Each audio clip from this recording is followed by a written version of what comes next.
മുസ്ലിം അതിന്റെ പേരിൽ വീടില്ല. ഇത് എനിക്ക് സംഭവിച്ച കാര്യമാണ്. അതായത് വേറെ എവിടെയല്ല, കേരളത്തിൽ എനിക്ക് സംഭവിക്കുന്ന കാര്യമാണ്. മുസ്ലിം അതിന്റെ പേരിൽ വീടില്ല. ആ കാര്യമൊന്നുമില്ല. വാടകയ്ക്ക് നമ്മൾ കൊച്ചിയിൽ വീടുന്നു. കൊച്ചി പോലെ ഒരു വലിയ നഗരത്തിലാണ് സംഭവിക്കുന്നതാണ് എനിക്ക് ഏറ്റവും വലിയ വിഷമം. കാരണം ഒരുപാട് നമ്മൾ വാടകയ്ക്ക് വീട് അങ്ങോട്ട് നോക്കുമ്പോഴത്തേക്കും അവർ ചോദിക്കും, അല്ല ഓക്കെ വന്ന് കണ്ട്. ഇപ്പോൾ തന്നെ റീസെന്റ് പരമ്പരയിൽ ഞാൻ വീട് കണ്ട്, ഒരു 3 BHK വീട് കണ്ട് കയറി കണ്ട് അവർക്കെല്ലാം ഇഷ്ടപ്പെട്ട് സംസാരിച്ചു. അവസാനം അവർ പറയാം മുസ്ലിംസിന് അവർ വീട് കൊടുക്കത്തില്ല. ഞാൻ ആലോചിക്കും എന്തൊരു മോശപ്പെട്ട ഒരു പ്രവണത. ഇന്നൊരു വീഡിയോ കണ്ടു. അതായത് നമ്മുടെ കേരളത്തിൽ മുസ്ലിങ്ങൾക്ക് വീട് കിട്ടാനുള്ള ബുദ്ധിമുട്ടിനെ പറ്റിയിട്ട് ഒരാൾ പറയുന്നത്, പ്രത്യേകിച്ച് നമ്മുടെ കൊച്ചി പോലത്തെ ഒരു സ്ഥലത്തൊക്കെ ഒരു വാടക വീട് എടുക്കുന്ന സമയത്ത് ഇത് മുസ്ലിം ആണെന്ന് കണ്ടു കഴിഞ്ഞാൽ വീട് കൊടുക്കാത്ത ഒരു വലിയ വിഭാഗം ആൾക്കാർ ഇപ്പം നമ്മുടെ കേരളത്തിൽ ഒരുപാടായി വരുന്നുണ്ട്. ഇതിനുള്ള മെയിൻ കാരണം നമ്മുടെ നാട്ടിൽ ഇപ്പോൾ വർദ്ധിച്ചു വരുന്ന രീതിയിൽ ഈ ഇസ്ലാമോഫോബിയ പരത്തുന്ന ഒരു കൂട്ടം ഗ്രൂപ്പ് ഓഫ് ആളുകളുണ്ട്. അതിൽ ഏറ്റവും കൂടുതൽ നമ്മളിപ്പോൾ ഈ കാണുന്ന ചില എച്ചിൽ മുസ്ലിമുകൾ ഇല്ലാത്ത കഥകൾ പറഞ്ഞിട്ടും അല്ലാണ്ടിയൊക്കെയാണ് ഇങ്ങനത്തെ കാര്യങ്ങൾ നമ്മുടെ നാട്ടിൽ ഏറ്റവും കൂടുതൽ ഉണ്ടാക്കിയിട്ടുള്ളത്. കഴിഞ്ഞ ഒരു 10 വർഷങ്ങൾക്ക് മുമ്പ് ഇങ്ങനത്തെ ഒരു പ്രശ്നം നമ്മുടെ നാട്ടിൽ എവിടെ ഉണ്ടായിരുന്നില്ല. ചിലപ്പോൾ ഉത്തരേന്ത്യയിലെ ചില സ്ഥലങ്ങളൊക്കെ കാണാറുണ്ട്, അതിപ്പോഴും രൂക്ഷമാണ്. കേരളം വിട്ട് കഴിഞ്ഞാലുള്ള പല സ്ഥലങ്ങളിൽ അതുണ്ട്. അത് നമ്മുടെ നാട്ടിലോട്ടും കൂടെ ആ ഒരു പേടി എത്തിച്ചതിൻ്റെ പിന്നിൽ നമ്മുടെ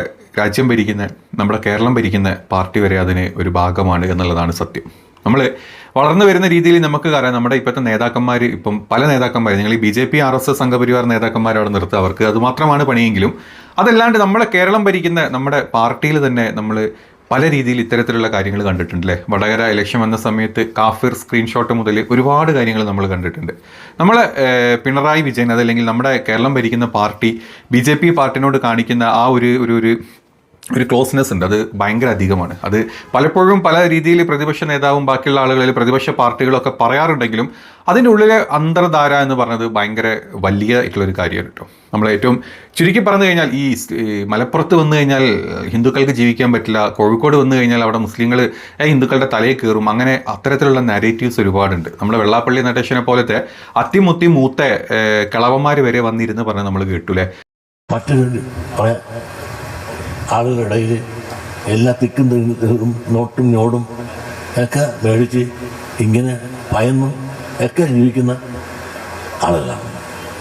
പ്രത്യേകിച്ചും ഒരു സ്വതന്ത്രമായൊരു വായു ശ്വസിച്ചുകൊണ്ട് മലപ്പുറത്ത് നിങ്ങൾക്ക് ജീവിക്കുവാൻ സാധിക്കുമെന്ന് എനിക്കൊന്നുമില്ല. സ്വതന്ത്രമായൊരു അഭിപ്രായം പറഞ്ഞു പോലും ജീവിക്കാൻ നിങ്ങൾക്ക് സാധിക്കില്ല. മലപ്പുറം ഒരു പ്രത്യേക രാജ്യമാണ്, പ്രത്യേക ചില ആളുകളുടെ സംസ്ഥാനമാണ്. അതുകൊണ്ട് തന്നെ എന്ത് പറ്റി, ഇന്ത്യക്ക് സ്വാതന്ത്ര്യം കിട്ടി ഇത്രയും നാളായിട്ട് പോലും സ്വാതന്ത്ര്യത്തിൻ്റെ ഗുണഫലങ്ങളുടെ ഒരു അംശം പോലും ഈ പിന്നോക്ക വിഭാഗങ്ങൾക്ക് മലപ്പുറത്ത് ലഭിച്ചിട്ടുണ്ടോ? മലപ്പുറത്ത് കൂടെ പോകാൻ പറ്റാത്ത അവസ്ഥയാണ്. അവിടെ മുസ്ലിങ്ങളെ കൊണ്ട് തിങ്ങി നിറഞ്ഞു. അവിടെ ഒരു ഹിന്ദുവിന് പോലും ഒന്നും കിട്ടുന്നില്ല.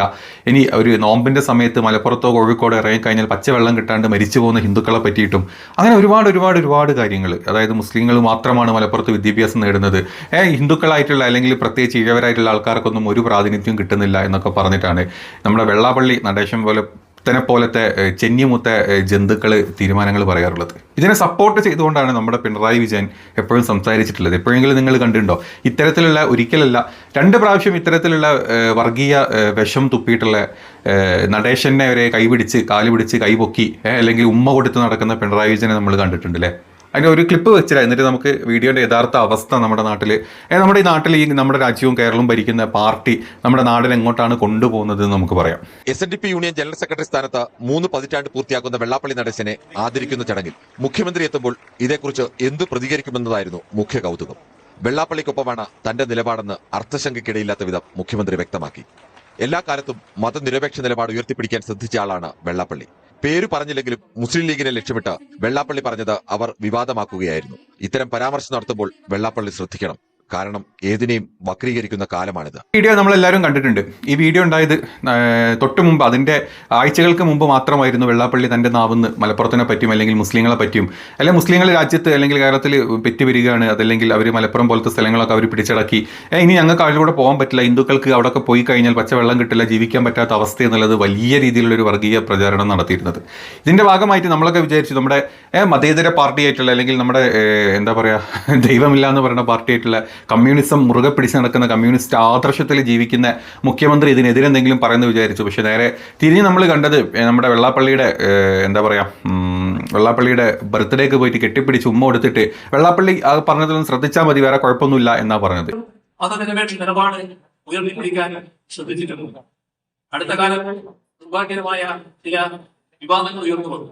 എന്നാൽ വെള്ളാപ്പള്ളി അറിയാവുന്നവർക്കെല്ലാം അറിയാം, അദ്ദേഹം ഏതെങ്കിലും ഒരു മതത്തിന് എതിരായി നിലപാട് സ്വീകരിച്ച ചരിത്രമുള്ളയാളല്ല. എല്ലാ വിവിധ മതങ്ങളുമായി യോജിച്ചുകൊണ്ടുള്ള ഒട്ടേറെ കാര്യങ്ങൾ ഉയർത്തിക്കൊണ്ടുവരാൻ വ്യക്തിപരമായി തന്നെ നേതൃത്വം വഹിച്ച ഒരാളാണ് വെള്ളാപ്പള്ളി നമുക്കറിയാം.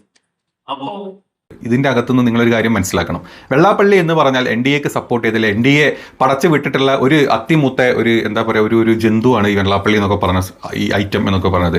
ബി ജെ പിയുടെ പ്രാഥമിക അല്ലെങ്കിൽ ബി ജെ പിയുടെ ഒരു ലോങ് വിഷൻ എന്ന് പറഞ്ഞു കഴിഞ്ഞാൽ 10 കൊല്ലം കൊണ്ട് കേരളം പിടിക്കുക എന്നുള്ളത്. അതിൻ്റെ ഭാഗമായിട്ട് ഇപ്പം അവർക്ക് ഏറ്റവും ചെയ്യാൻ പറ്റുന്ന ഏറ്റവും ബേസിക് കാര്യം, ഏറ്റവും കൂടുതൽ എന്താ പറയുക, ഈ പറഞ്ഞ പിണറായി സർക്കാരിനെ, പിണറായി വിജയനെ സപ്പോർട്ട് ചെയ്യുക. ഒരു വശത്ത് മുസ്ലിം വിദ്വേഷം, മുസ്ലിം വിരോധം പറഞ്ഞ് അല്ലെങ്കിൽ ലീഗ് വിരോധം, UDF വിരോധം പറയുന്നതിൻ്റെ കൂടെ തന്നെ ഇപ്പുറത്തുനിന്ന് നമ്മുടെ പിണറായി വിജയനെ സപ്പോർട്ട് ചെയ്ത് പിണറായി വിജയന് വോട്ട് ഉണ്ടാക്കുക എന്നുള്ളതാണ് ഈ BJPയുടെ ഒരു ലോങ് വിഷൻ എന്ന് പറഞ്ഞത്. അതിനുള്ള കാരണം എന്ന് പറഞ്ഞു കഴിഞ്ഞാൽ വെള്ളാപ്പള്ളിനെ പോലത്തെ ഒരു നേതാവ്, അതായത് ഇവരുടെ നേതാവ് അല്ലെങ്കിൽ SNDP നേതാവ് എന്ന് പറഞ്ഞു കഴിഞ്ഞാൽ ഏകദേശം നമ്മുടെ കേരളത്തിലെ പോപ്പുലേഷൻ്റെ 25% ഇവരാണ്. അപ്പം ഇവരുടെ വോട്ട് കംപ്ലീറ്റ് കിട്ടുക എന്നുള്ളതെങ്കിൽ ഇവരെ കംപ്ലീറ്റ് ഞങ്ങളുടെ ഭാഗത്തോട്ടാക്കുക എന്നുള്ളത് വലിയൊരു മെച്ചം, ഒരു വോട്ട് ബാങ്കിനുള്ള ഏറ്റവും വലിയ ചാൻസ് തന്നെയാണ്. അപ്പം തുടക്കത്തിൽ ഇപ്പോൾ ഏതായാലും BJPക്ക് നേരിട്ട് ഇവരാരും വോട്ട് ചെയ്യാൻ പോകുന്നില്ല എന്നുള്ളത് കൊണ്ട് തന്നെ ആദ്യം ഇവർ, അതായത് മുസ്ലിം വിരോധം അല്ലെങ്കിൽ UDF വിരോധം ഇവരുടെ മനസ്സിലോട്ട് കൊണ്ടുവരിക. അതിൻ്റെ ഭാഗമായിട്ട് തന്നെ ആ കൺവേർട്ട് ആവുന്ന വോട്ടുകൾ എല്ലാവരും കൂടെ ഇപ്പം ഈ നമ്മുടെ കേരളം ഭരിക്കുന്ന മാർക്സിസ്റ്റ് പാർട്ടിക്ക് കൊടുക്കുക. അങ്ങനെ മാർക്സിസ്റ്റ് പാർട്ടി ഒരു ടേമും കൂടെ കേരളം ഭരിച്ചു കഴിഞ്ഞാൽ ഇപ്പോൾ 10 വർഷം, ഇനി ഒരു 2031 വരെയും അല്ലെങ്കിൽ നെക്സ്റ്റ് 2036 വരെയും കൂടെ കേരളം ഭരിച്ചു കഴിഞ്ഞാൽ കേരളം മറ്റൊരു ബംഗാൾ പോലെ ആയിട്ട് ഒന്നും പറ്റാത്തൊരവസ്ഥ, ബംഗാളും ത്രിപുരയൊക്കെ പോയിട്ട് ഖജനാവ് കാലിയായിട്ടുള്ള എന്താ പറയുക ഈ മെലിഞ്ഞ ആനനെ പോലെ ആക്കി മാറ്റുക. അതോടുകൂടി കമ്മ്യൂണിസം എന്ന് പറഞ്ഞ സംഭവമേ ഇവിടെ ഇല്ലാണ്ടാവും.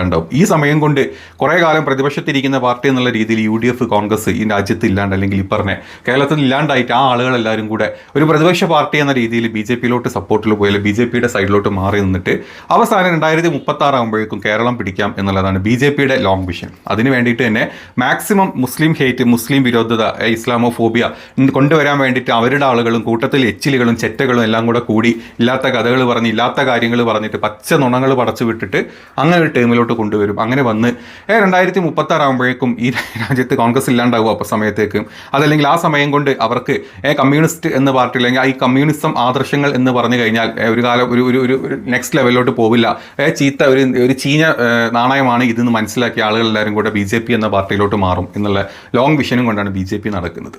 അതിന് വേണ്ടിയിട്ടാണ് ഇവന്മാർ നമ്മുടെ നാട്ടിൽ ഈ പറഞ്ഞ എല്ലാ ബുദ്ധിമുട്ടുകളും, ഈ പറഞ്ഞ എല്ലാ ധ്രുവീകരണങ്ങളും, വർഗീയപരമായിട്ടും എല്ലാ രീതിയിലുള്ള ഒരു ധ്രുവീകരണം നടത്തിക്കൊണ്ട് നമ്മുടെ കേരളത്തിൽ എല്ലാ പ്രവർത്തനവും നടത്തുന്നത്. അതിൻ്റെ ഏറ്റവും വലിയ ഉദാഹരണമാണ് വെള്ളാപ്പള്ളിനെ പോലത്തെ ഒരു ജന്തുവിനെ കൂട്ടി എന്നുള്ളത്. ഈ ജന്തു അതല്ലെങ്കിൽ ഇയാൾ എന്തൊക്കെ ഈ പറഞ്ഞ എന്താ പറയുക മതത്തിനെതിരെയും അല്ലെങ്കിൽ വർഗത്തിനെതിരെയും സംസാരിച്ച് കഴിഞ്ഞാലും ഒരിക്കലും മുഖ്യമന്ത്രി തുറന്ന് അയാൾക്കെതിരെ സംസാരിക്കുന്നത് നമ്മൾ കണ്ടിട്ടില്ല. അതെപ്പോഴും മുഖ്യമന്ത്രിയുടെ ഒറ്റ ദോസ്തായിക്കൊണ്ട് തന്നെ വെള്ളാപ്പള്ളി മുന്നോട്ട് പോകാറുള്ളതും. ഇതേ സ്ഥാനത്ത് മുഖ്യമന്ത്രി മാത്രമല്ല, തിരിച്ച് വെള്ളാപ്പള്ളി മുഖ്യമന്ത്രി തന്നെ ആയിട്ട് ഇനി എന്താ പറയുക പിണറായി വിജയൻ തന്നെ വരണം, പിണറായി തന്നെ അടുത്ത ടൈമിലും വരണം എന്ന് വെള്ളാപ്പള്ളി ഉദ്ദേശിച്ച് പറയുന്നതിൻ്റെ കാരണം അത് തന്നെയാണ്. സംസ്ഥാനത്ത് രാഷ്ട്രീയ സാഹചര്യം വെച്ച് നോക്കിയാൽ ശ്രീ പിണറായി വിജയൻ തന്നെ ഭരണ തുടർച്ചയിലേക്ക് എത്താനുള്ള കാലാവസ്ഥയാണ് ഇപ്പോഴുള്ളത്. 3ാം വട്ടം മുഖ്യമന്ത്രി പദത്തിലേക്ക് എത്താൻ അദ്ദേഹത്തിന് കഴിയട്ടെ. എല്ലാ ഭാഗങ്ങളും നേർന്നു. ഇവരുടെ ഈ വാക്കുകളിൽ നിന്ന് മനസ്സിലാക്കാനുള്ള കാര്യം, ഈ രണ്ടുപേരും ശ്രമിക്കുന്നത്, മുഖ്യമന്ത്രി ശ്രമിക്കുന്നത് അല്ലെങ്കിൽ നമ്മുടെ LDF എന്ന പാർട്ടി ശ്രമിക്കുന്നത് ഇനിയും ഭരണം കിട്ടാൻ. എത്ര മുടിച്ചു കഴിഞ്ഞാലും ജനങ്ങൾ ഇവർക്ക് അല്ലെങ്കിൽ ഈ പറഞ്ഞ കുറേ അന്തം കമ്മികൾ ഇവർക്ക് വോട്ട് കൊടുക്കും എന്നുള്ള ഉറപ്പുള്ളത് കൊണ്ട് ഭരണം പിടിച്ചെടുക്കാം, ഭരണം കിട്ടിക്കഴിഞ്ഞാൽ ഞങ്ങൾ എന്തോ ചെയ്യും എന്ന് കാണിക്കാൻ വേണ്ടിയിട്ട് മുന്നോട്ട് ഒരു ത്വരയാണ് കാണിക്കുന്നത്. വെള്ളാപ്പള്ളി നമുക്കറിയാം, മുരളീധരനുമായിട്ടുള്ള ഒരു മീറ്റിങ്ങിനെ പറ്റി നമ്മൾ ഇതിനു മുമ്പ് ചർച്ച ചെയ്തിട്ടുണ്ട്. ഈ സമയം കൊണ്ടൊക്കെ അവരുടെ വ്യക്തമായിട്ടുള്ള ധാരണ വെള്ളാപ്പള്ളിക്കുണ്ട്. അതായത് ആദ്യം ശക്തമായിട്ട് നമ്മുടെ ഈ പറഞ്ഞ മാർക്സിസ്റ്റ് പാർട്ടിനെ സപ്പോർട്ട് ചെയ്തുള്ള ആ സമയം കൊണ്ട് മുസ്ലിം വിരോധവും ബാക്കിയുള്ള UDF വിരോധം മാക്സിമം പരത്തിക്കൊള്ളുക. അതോടുകൂടി നിങ്ങളുടെ വോട്ടുകളെല്ലാവരും കൂടെ നമ്മൾ അങ്ങ് മാർക്സിസ്റ്റുകാർക്ക് കൊടുക്കും. അവസാനം മാർക്സിസ്റ്റുകാർ എന്താ പറയുക കുത്തുവാളെടുക്കുന്ന സമയത്ത് ഈ പറഞ്ഞ വോട്ടെല്ലാം കൂടെ കൺവേർട്ട് ചെയ്ത് BJPയിലോട്ട് വരണം. ഇതാണ് ഇവരുടെ ഉള്ളിലുള്ള ലക്ഷ്യം. അതിൻ്റെ ഭാഗമായിട്ട് ഇപ്പം ഇതൊരു സെക്ഷനാണ് ഞാൻ ഈ പറയുന്നത്. ഈ വെള്ളാപ്പള്ളി ഈ പറഞ്ഞ 25% വോട്ടാണ് ഇവരുടെ വോട്ടുള്ളത്. ഈ ഒരു വലിയൊരു വോട്ട് ബാങ്ക് കിട്ടണമെങ്കിൽ അവരുടെ സംഘടനയായിട്ടുള്ള SNDP ത്രൂ തന്നെ അവർക്ക് മുന്നോട്ട് പോകണം എന്നുള്ളത് നമുക്കറിയാം. അതുകൊണ്ട് അത് വലിയൊരു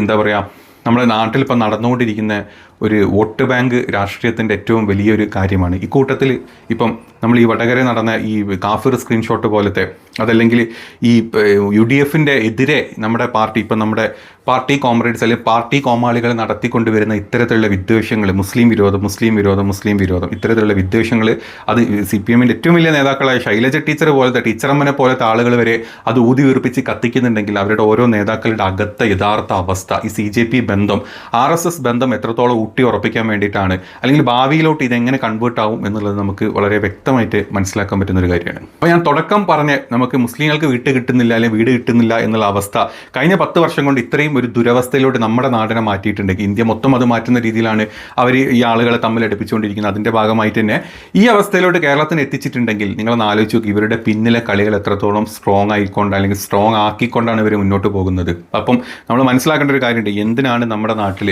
കോൺഗ്രസ് UDF എന്ന് പറഞ്ഞിട്ടുള്ള, അല്ലെങ്കിൽ കോൺഗ്രസ് എന്ന് പറഞ്ഞിട്ടുള്ള പാർട്ടി വേണ്ടത് എന്നുള്ളത് 2014 വരെയുള്ള ഇന്ത്യനെ നോക്കിക്കഴിഞ്ഞാൽ നിങ്ങൾക്ക് മനസ്സിലാവും. അതിനുശേഷം ഇന്ത്യ മാറി എത്ര നിങ്ങൾക്ക് മനസ്സിലാവും. മോദിജി കാണിച്ചിട്ടുള്ള ഗിമിക്കുകളും അല്ലെങ്കിൽ മോദിജി പറയുന്ന പച്ചക്കള്ളങ്ങളും മാത്രം വിശ്വസിച്ച് ജീവിക്കുന്ന ആളുകളാണ് നമ്മുടെ നാട്. നമ്മുടെ നാടിനെ 50%-60% ഓൾറെഡി പണക്കാർക്ക് മാത്രം വിറ്റ് കൊടുത്തിട്ടുണ്ടാക്കിയിട്ടുള്ള GDP, ആ GDPയുടെ ഓരോ ക്വാർട്ടറിലും നമ്മുടെ മുമ്പിലോട്ട് മോദിജി ഇട്ട് തരുന്ന തെറ്റായിട്ടുള്ള കണക്കുകളുടെ ഒരു വലിയ ഒരു കള്ളക്കഥകൾ നമ്മൾ കഴിഞ്ഞ മാസത്തിൽ നമ്മൾ കണ്ടു. അപ്പം ഇത്തരത്തിൽ നമ്മുടെ ആളുകളെ പറ്റിച്ച് ആളുകൾ, ഇപ്പം നമ്മൾ കേരളം അങ്ങ് വിട്ട് കഴിഞ്ഞാൽ പ്രത്യേകിച്ച് സൗത്ത് ഇന്ത്യ അങ്ങ് വിട്ട് കഴിഞ്ഞാൽ എത്രത്തോളം ഒരു വിരോധമാണ്, മുസ്ലിമാണോ ഹിന്ദുവാണോ ഏത് ജാതി മറ്റേ ജാതി ഏത് പാർട്ടി ഇന്ന പാർട്ടി ആണ് പെണ്ണ് എന്നും പറഞ്ഞ ആളുകളെ ധ്രുവീകരിച്ച് വെച്ച് ഭരിക്കുന്ന, അല്ലെങ്കിൽ അത്രയും മോശമായിട്ടുള്ളൊരു അവസ്ഥ മറ്റുള്ള സംസ്ഥാനങ്ങൾ കൊണ്ടുവന്നിട്ടുണ്ട്. അത് വോട്ട് കട്ടിട്ടാണെങ്കിലും മറ്റ് പല രീതിയിലും വോട്ട് കട്ടും മറ്റതാക്കിയും ഇതാക്കിയും ഇവന്മാരെന്നും ഭരണം പിടിച്ചെടുക്കാനാണ് നോക്കുന്നത്. ഇവർ മെയിനായിട്ട് ഭരണം പിടിക്കുന്നതിൻ്റെ ഏറ്റവും ബേസിക് കാരണം ഒന്ന് വർഗീയത കൊണ്ടുവരും.